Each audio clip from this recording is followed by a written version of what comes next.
The Galactic Imperium had never known fear.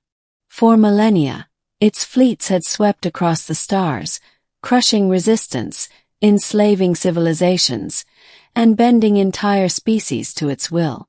The Imperium's rulers, the Ascendant Council, were beings of unimaginable power, their minds augmented by ancient technologies that allowed them to manipulate reality itself. They were gods among mortals, and the galaxy trembled before them. But then she arrived. The humans called her Evelyn Drake, though her true name was lost to history. She was not a soldier, not a diplomat, not even a scientist. She was a poet, a frail, unassuming woman from a backwater planet called Earth, a world the Imperium had deemed unworthy of conquest. Yet, when the Imperium's fleets descended upon her home, seeking to strip it of its resources and enslave its people, Evelyn did something no one had ever done before. She stood before the Ascendant Council and spoke. Her words were not threats, nor pleas for mercy. They were verses, lines of poetry that cut through the cold logic of the Council like a blade through flesh. She spoke of love, of loss, of the beauty of a sunset on a dying world. She spoke of the resilience of the human spirit, of the unyielding will to survive, to create, to dream. And as she spoke, something extraordinary happened. The Ascendant Council faltered. For the first time in their long, unbroken reign, they felt something they could not comprehend. Fear. Shame. Her words resonated in their augmented minds, bypassing their defenses and striking at the core of their being. They ordered her execution, but their weapons failed. Their ships, their armies, their technologies, all of it was rendered useless by the sheer force of her presence. Evelyn became a legend. The galaxy called her the voice of the Unbroken, the one who had humbled the Imperium. Rebellions erupted across the stars, inspired by her defiance. The Imperium, once unassailable, began to crumble. But Evelyn herself vanished. Some said she had died, her frail body unable to withstand the strain of her power. Others claimed she had ascended to a higher plane of existence, becoming one with the cosmos. Whatever the truth, her legacy endured. And then, centuries later, the Imperium returned.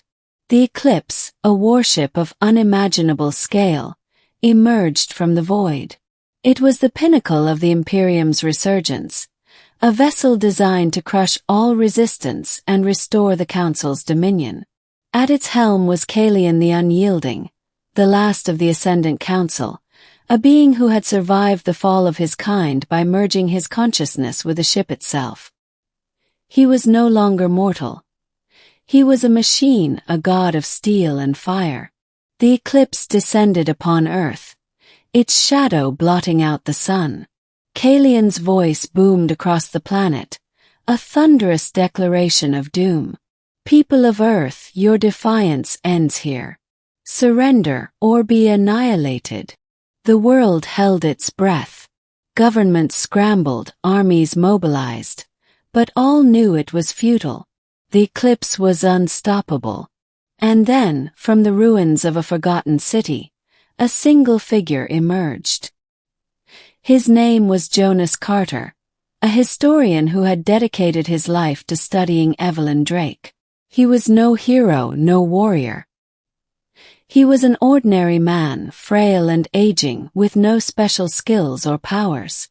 But he carried with him a book, a collection of Evelyn's poems, handwritten and worn with age.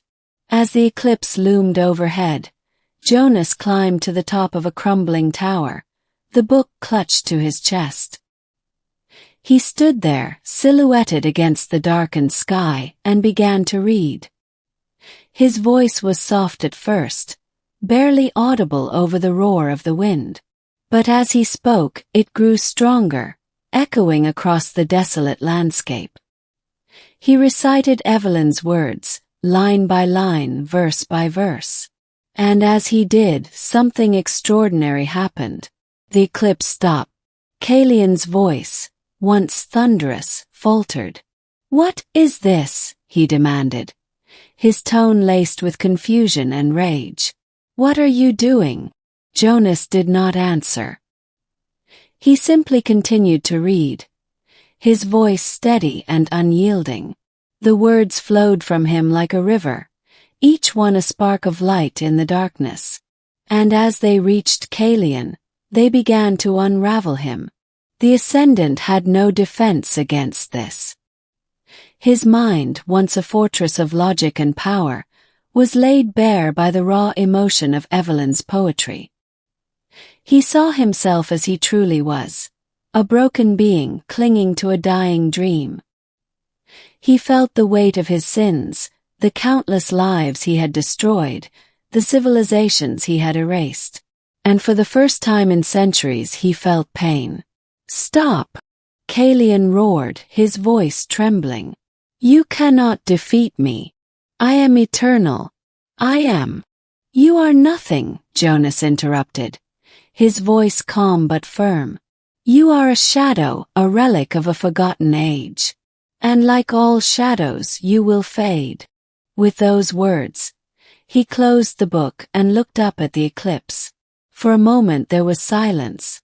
And then, with a sound like 1,000 shattering stars, the warship began to collapse. Its hull cracked and splintered, its systems failing one by one. Kaelion's screams echoed across the void as his consciousness was torn apart, his empire crumbling with him. The eclipse fell from the sky, its massive frame breaking apart as it descended. But before it could strike the earth, it disintegrated, its remains scattering like ash in the wind. Jonas stood alone on the tower, the book still clutched in his hands. Around him, the world began to stir. People emerged from their shelters, their faces filled with awe and disbelief. They had witnessed the impossible. A single man, armed with nothing but words, had brought down a god. As the sun broke through the clouds, Jonas looked out at the horizon. He thought of Evelyn, of the legacy she had left behind, and he smiled. The galaxy had trembled before her, but now it was free. Epilogue. In the years that followed, Jonas became a symbol of hope. His act of defiance inspired a new era of unity among the stars, as species once enslaved by the Imperium came together to rebuild. The Book of Evelyn's poems was preserved as a sacred relic, its words studied and cherished by generations to come.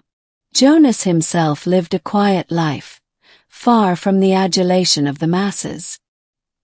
He often visited Evelyn's grave, a simple marker in the ruins of her hometown. There he would sit and read her poems, his voice carrying on the wind. And though he was just a man, frail and mortal, his legacy endured. For he had shown the galaxy that even in the face of unimaginable power, the human spirit could not be broken. The galaxy had trembled before Evelyn, but Jonas had stood unshaken. And in doing so, he had changed the course of history.